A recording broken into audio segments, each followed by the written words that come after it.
والعاقبة للمتقين والصلاة والسلام على أشرف الأنبياء والمرسلين وعلى آله وأصحابه أجمعين أما بعد رب اشرح لي صدري ويسر لي أمري واحلل عقدة من لساني يفقهوا قولي ربي زدني علما اللهم لا سهل إلا ما جعلته سهلا وأنت تجعل الحزن إذا شئت سهلا۔ ہر قسم کی تعریفات اللہ رب العزت کے لیے، درود و سلام امام الانبیاء جناب محمد رسول اللہ صلی اللہ علیہ وسلم کی مقدس ذات گرامی پر۔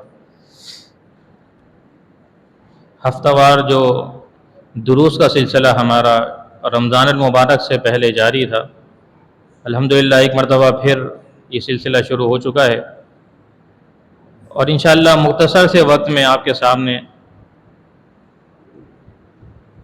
کچھ معاشرتی مسائل کے حوالے سے، کچھ دینی مسائل کے حوالے سے قرآن و سنت کی روشنی میں انشاءاللہ آپ کے سامنے باتیں کی جائیں گی، مختصر سے دورانیے میں۔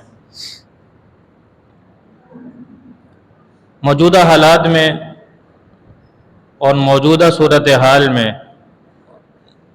مسلمانوں کی اجتماعی کیفیت، اور خاص طور پر ملک شام فلسطین کا علاقہ، جس انداز میں ظلم و ستم کے پہاڑ وہاں توڑے جا رہے ہیں، مسلمانوں کے خون کو بہایا جا رہا ہے، وہ ہم میں سے کسی سے بھی مخفی اور پوشیدہ نہیں ہے۔ جو شخص بھی سوشل میڈیا کا استعمال کرتا ہے یا دیگر ذرائع و ابلاغ کا استعمال کر رہا ہے، اسے بخوبی ان چیزوں کا اندازہ ہے کہ مسلمانوں کا خون کس قدر سستا ہو چکا ہے کہ گویا پانی سے بھی زیادہ سستا اگر انسانوں کا خون ہو تو وہ مسلمانوں کا ہی خون ہے۔ جس دشمن کا جہاں موقع آتا ہے، جہاں دل چاہتا ہے، مسلمانوں کو صفحہ ہستی سے مٹانے کی کوشش شروع کر دیتا ہے، اور اس کی تازہ صورتحال، تازہ مثال ہمارے سامنے ملک شام فلسطین کے حالات ہیں۔ نبی کریم صلی اللہ علیہ وسلم نے 1450 سال پہلے اس بات کی نشاندہی فرما دی تھی کہ ایک وقت ایسا آنے والا ہے کہ جب مسلمانوں کی کثیر تعداد ہونے کے باوجود بھی دیگر اقوام ان پر اس انداز میں ٹوٹ پڑیں گی جس طرح بھوکے افراد دسترخوان پہ یا کھانے کے اوپر ٹوٹا کرتے ہیں۔ بھوکے لوگ جو کئی دنوں سے بھوکے ہوں، کھانے پینے کی اشیاء کئی دنوں کے بعد جب ان کے سامنے رکھی جائے تو آپ اندازہ کر سکتے ہیں کہ اتنے دنوں کے بعد بھوک کو جب مٹانے کا انتظام ہو جائے تو کس دیوانہ وار انداز میں وہ دسترخوان پر ٹوٹا کرتے ہیں۔ وہی انداز نبی صلی اللہ علیہ وسلم نے مثال کے ذریعے ہمیں سمجھایا کہ دیگر اقوام یعنی کفار، وہ یہودی بھی ہیں، عیسائی بھی ہیں، مشرکین بھی ہیں، مجوسی بھی ہیں، یہ سب کے سب مسلمانوں پر اس انداز میں ٹوٹ پڑیں گے جس طرح بھوکے کھانے پر ٹوٹتے ہیں۔ صحابہ کرام نے اس موقع پر سوال بھی کیا تھا کہ کیا ہماری تعداد کم ہوگی؟ بتایا تعداد تو تمہاری بہت زیادہ ہوگی، لیکن تمہاری حیثیت اس موقع پر، اس زمانے میں اس انداز کی ہوگی کہ جس طرح سیلاب کے پانی کی تعداد تو بہت زیادہ ہوتی ہے، لیکن اس کے اوپر جو جھاگ ہوتا ہے، جو بے حیثیت ہوتا ہے، کسی کام کا نہیں ہوتا، مسلمانوں کی تعداد اس انداز میں زیادہ تو ہوگی لیکن ان کی کوئی حیثیت نہ اللہ کی نگاہوں میں ہوگی اور نہ ہی دشمن کے دلوں میں ان کا خوف اور دبدبا ہوگا۔ وجہ نبی علیہ السلام نے فرمایا تھا کہ اس کی وجہ یہ ہے کہ تمہارے اندر، ان مسلمانوں کے اندر وہن کی بیماری پیدا ہو جائے گی، یعنی وہ دنیا سے محبت کرنے والے بن جائیں گے اور موت سے نفرت کرنے والے، موت سے بھاگنے والے بن جائیں گے۔ ان میں سے کوئی شخص بھی مرنا نہیں چاہے گا۔ لمبی لمبی عمر کا حاصل کرنا یہی ہر مسلمان کا مقصود ہو جائے گا۔ آج ہماری صورتحال، میں اپنی کیفیت، آپ اپنی کیفیت بہتر جانتے ہیں کہ ہم اس دنیا کو سنوارنے کے لیے، اس دنیا کو اپنے لیے جنت کے سانچے میں ڈھالنے کے لیے دن اور رات میں کتنے گھنٹے کام کرتے ہیں اور کتنی محنت اور مشقت برداشت کرتے ہیں۔ जहां हमने 60, 70, 80, 100 साल रहना है, और आखिरत की ना खत्म होने वाली जिंदगी के बारे में जहां मरने के बाद ही हमने इंशाअल्लाह अल्लाह की जन्नत में दाखिल होना है, उस मौत के लिए मैं और आप तैयार नहीं है। हमें डर लगता है कि कहीं जिहाद में जाने से, अल्लाह के राह में क़िताल करने की वजह से, अल्लाह के दीन के लिए कलमा हक को बुलंद करने की वजह से कहीं मुझ पर मौत का हमला ना हो जाए। अल्लाह ताला फरमा रहे हैं, तुम जहां कहीं भी हो, बड़े बड़े तुम किलों के अंदर अपने आप को महफूज कर लो, युद्रिकुमुल मौत, मौत का जो वक्त है तुम्हें मौत उसी वक्त आकर दबोच लेगी, जरा बराबर भी मोहलत नहीं दी जाएगी। मौत के खौफ की वजह से आज दुश्मनों के दिल में जो एक खौफ और दबदबा था, वो आज बिल्कुल खत्म हो चुका है, और उलट तौर पे बिल्कुल ही बरअक्स आज हमारे दिलों के अंदर दुश्मन का खौफ पैदा हो चुका है। सोशल मीडिया पर जो आप वीडियोस देखते हैं, उनके नशर करने और फैलाने में ज्यादातर वो अफराद होते हैं कि जो गैर अक़वाम से ताल्लुक रखते हैं। मजालिम हो रहे हैं फलस्तीन में, मुल्क शाम में और दीगर ममालिक के अंदर मुसलमानों पर जुल्म और सितम के पहाड़ टूट रहे हैं, लेकिन इन वीडियोस को बनाकर शेयर करने का ज्यादा मकसद ये होता है कि जो दूसरे खित्ते में मुसलमान मौजूद हैं, उनके दिलों में खौफ पैदा किया जा सके कि देखो हमसे टक्कर लेने की वजह से इनका ये हाल हुआ है, तो अगर तुमने हमारे मुकाबले में आने की जुर्रत की तो तुम्हारा भी यही अंजाम होगा। हमें डराने और धमकाने के लिए इस अंदाज में वीडियो पेश की जाती हैं। ज्यादातर, बहुत कम लोग हैं कि जो उन फलस्तीन के या दीगर ममालिक के मुसलमानों के उन मजालिम की वीडियो सिर्फ हमदर्दी के लिए और खबर पहुंचाने के लिए शेयर की जाती है। इसराइल की सूरत हाल से मैं और आप वाकिफ नहीं है। इसराइल को हम समझते हैं कि वो बहुत ही पावरफुल मुल्क है, और उसका मुकाबला करना इस दुनिया के अंदर किसी भी मुमलिकत के लिए, किसी इंसान के बस की बात नहीं। और ये मेरे अपने अल्फाज नहीं, अपने कानों से ये अल्फाज कलमा पढ़ने वाले मुसलमानों की ज़बानी हम रोजाना सुनते हैं। कई लोगों की बातें, यही अल्फाज मैंने अपने कानों से सुने कि इसराइल का मुकाबला करना, अमेरिका का मुकाबला करना हमारे बस की बात नहीं, दुनिया की कोई ताकत मुकाबला नहीं कर सकती। हालांकि जो अल्लाह के नेक बंदे हैं, अल्लाह के लिए जाने कुर्बान करने वाले हैं, इसराइल की आज उन्होंने एक दुर्गत बनाकर रख दी है। वहां भी शदीद तरीन सूरत हाल है। कुछ ऐसे इलाके इसराइल में मौजूद हैं, क्योंकि फलस्तीन जो एक सल्तनत है, जो एक रियासत है, ये शाम की सरजमीन का टूटा हुआ एक हिस्सा है, और इसराइल वहां पर एक गाज़बाना तौर पर आके उसने अपना कब्जा किया हुआ है। उसी इलाके में फलस्तीन भी है और सरहद पार वहां पर इसराइल मौजूद है। तो इसराइल के कुछ ऐसे शहरों और इलाकों पर आज कहसाली की सूरत हाल है, और लोग वहां पर गोया भीख मांगने तक की नौबत आ चुकी है।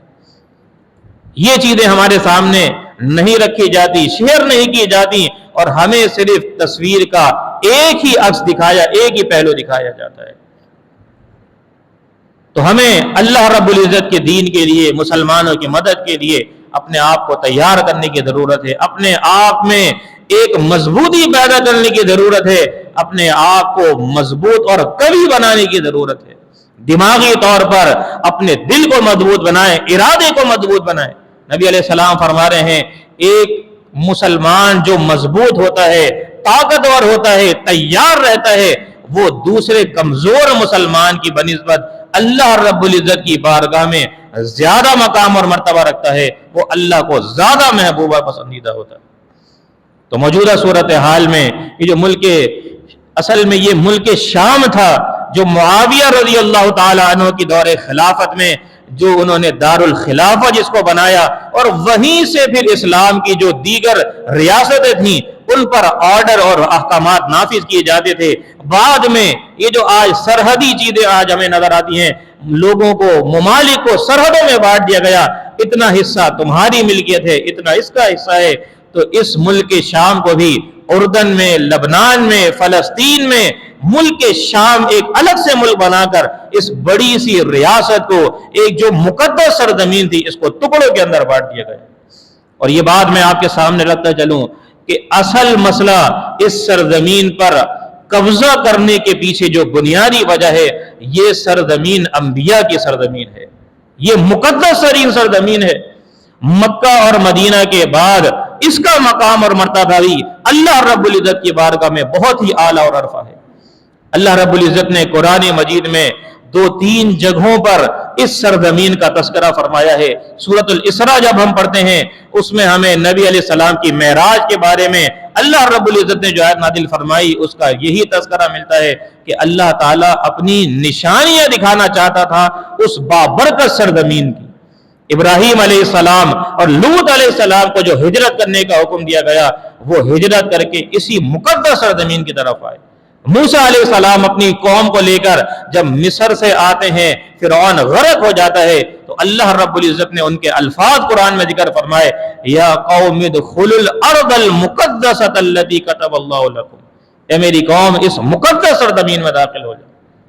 तो यहूदी इस मुकद्दस सरजमीन की फजीलत को समझते हैं और इसीलिए इस पर कब्जा करने की कोशिशों में वो कई हद तक कामयाब भी हो चुके हैं। लेकिन हम मुसलमान ताकत होने के बावजूद, तादाद होने के बावजूद अपनी दीनी तालीमात से इतना पीछे हट चुके हैं कि आज हमें उस बैतुल मुक़द्दस की, उस सरजमीन की अहमियत भी हमें मालूम नहीं है।